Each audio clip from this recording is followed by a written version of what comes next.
Hey guys, Phil's Gumball Adventures again. Thought I'd give you a little something to stare at other than me for a change. So today, or I should say tonight, has been a pretty good night. I got a chance to visit a couple of locations and do a quick cleanup, some sanitizing. It's part of my 1 to 2 week cleanups and my checkups. And the good news is that so far the machines were working as they're supposed to, and that's what you can hope for. The products that are inside the machines, 3 of the 4 are selling really well. Nuts are very tricky to sell in certain locations.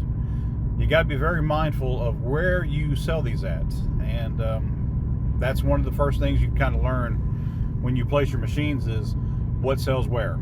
And really and truly, nuts are good, but they're only good in places where older individuals like to spend time at.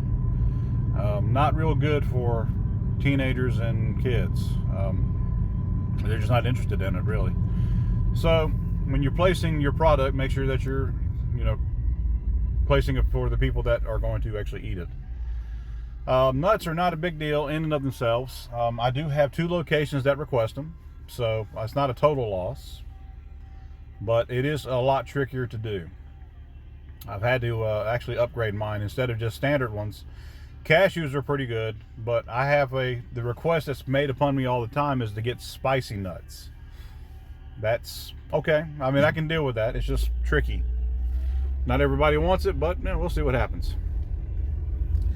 So far in the 2 locations I've got them at, though, especially the way that they're requesting them, they love them, and so now I have a steady supply that'll go just to them.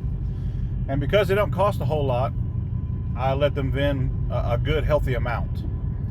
So every quarter turn they're getting a decent plenty. I gotta say, they're not hurting as far as what they're getting in for every 25 cents. So pretty good. Now as far as the collection goes, it was a week-long, 2-week checkup, and for the most part it's gone really well. I think in particular Gumballs, Skittles, and peanut M&Ms are still the best ones.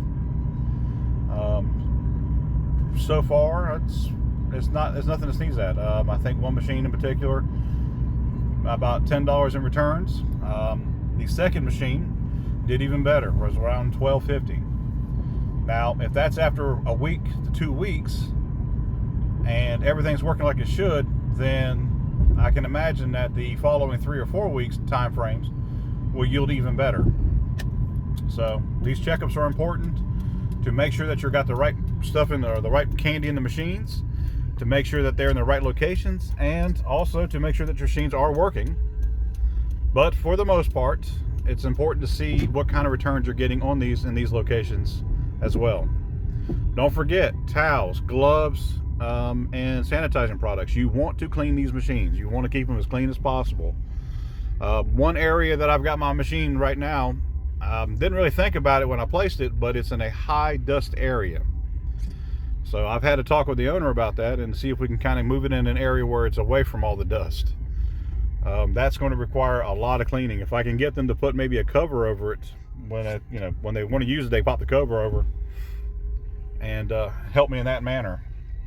It's asking a little bit too much, but I'm trying to keep it simple. So if they can help me in that regard, then that's good. If they can't, then we'll do what we can to work around it. But I just wanted to talk about it, to just keep reminding you that these checkups are important, and that just keep plugging away, keep out there getting it, and don't stop. And you should be successful at it. It is not an easy business if you're looking to get rich, but it is an easy business if you don't mind a little extra effort, because that's what it all requires, just extra effort. So keep plugging away, and I'm rooting for you. This is Phil, and happy selling.